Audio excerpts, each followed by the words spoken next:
Hey guys, it's Lucas channel, and in this video we will find out which pen or fineliner is the best for Copic markers. Now if you watch my older videos, I use this pen the entire time. It's a Pit Artist pens from faber-castell, and I have several of them in different nib sizes, and I love them.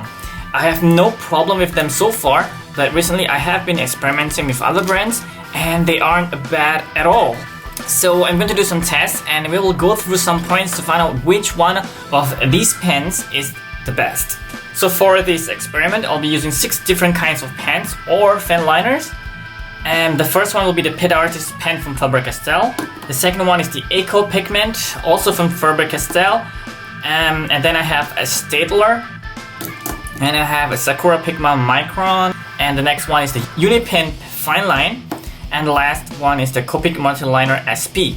To keep this fair, they all have the same nib thickness, which is 0.2. And I'll also be using different kinds of paper. The first one is a Copic Premium Bond paper. The second one is the liter comic book paper. The third one is the laser printer paper, which I normally use for my drawing videos. And the last one is this transfer type marker paper. So I'll break down the test into 5 main categories: blackness, lifting, Copic proofness, waterproofness, and constant line thickness. And I'll be granting points to the pens at the end of each test.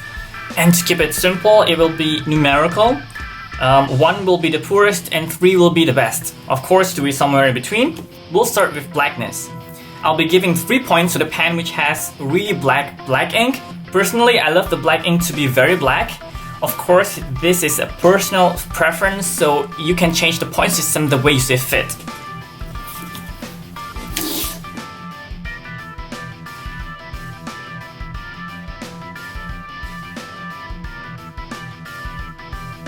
So for the blackness, all of these pens don't have that intense black ink, but if I have to compare these 6 pens, the Staedtler one has almost a grayish or that bluish undertone to it, so I'll be giving 1 point to Staedtler and full points to the other pens. So let's move on to the next test, which is lifting. For this test, I'll go over the markings with an eraser and observe if the ink loses its blackness.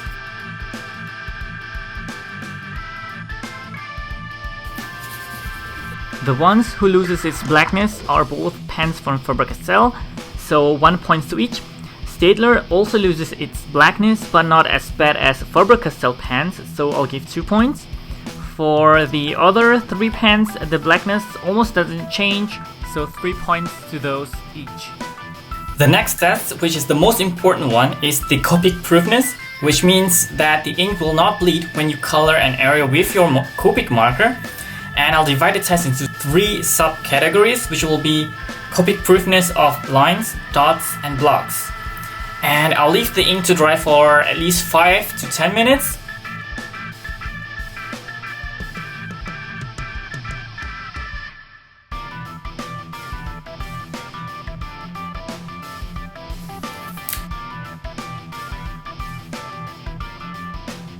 So I think it will give you a better idea if I show you how does it look like when the ink bleeds. You can almost see here that the inks or the pigments in the ink of faber-castell and Staedtler pens being dragged out in the same direction where I went over these markings with my Copic marker. I can safely say that the other 3 pens, which is the Sakura, Unipen, and Copic Multiliner, do not show any sign of bleeding, so full points to those 3.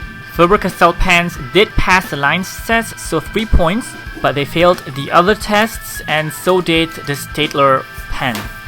I forgot to include this test in my list, but we will be testing the Copic proofness again, but differently this time.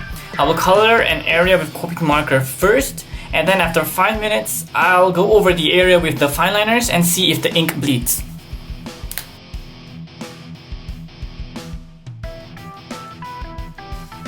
So none of the pens bleed after the test, so they all succeed. So the next test will be the waterproofness test. Now this is actually a bonus test since it's really irrelevant for the Copic markers since they are not water-based. But if you want to use watercolor for your drawing, this might be interesting to you. So I'll be using a water brush for this test.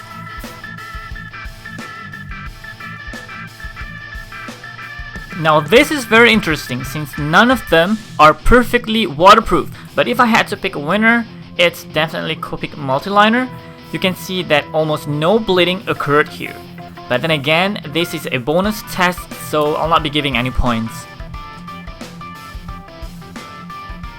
The last test will be the constant line thickness. For this test, I'll make a line using a fineliner, starting with a normal pressure, and I'll steadily increase the pressure. In a sense, this is also a test of the sturdiness of the nib. For me, it is important to have a constant line thickness. Some of you out there probably prefer the other way around, but of course, it is also a personal preference.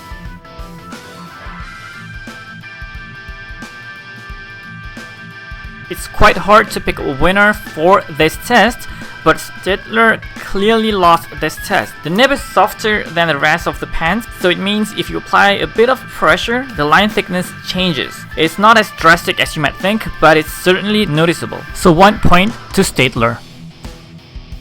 So that concludes the showdown of which pens are the best for Copic markers, so let's count the points.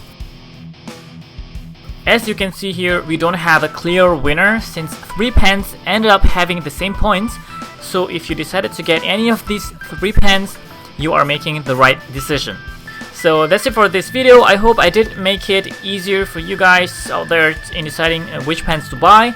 And if this video is helpful, please give a thumbs up and subscribe. So I'll see you guys in the next video, and until then, bye bye.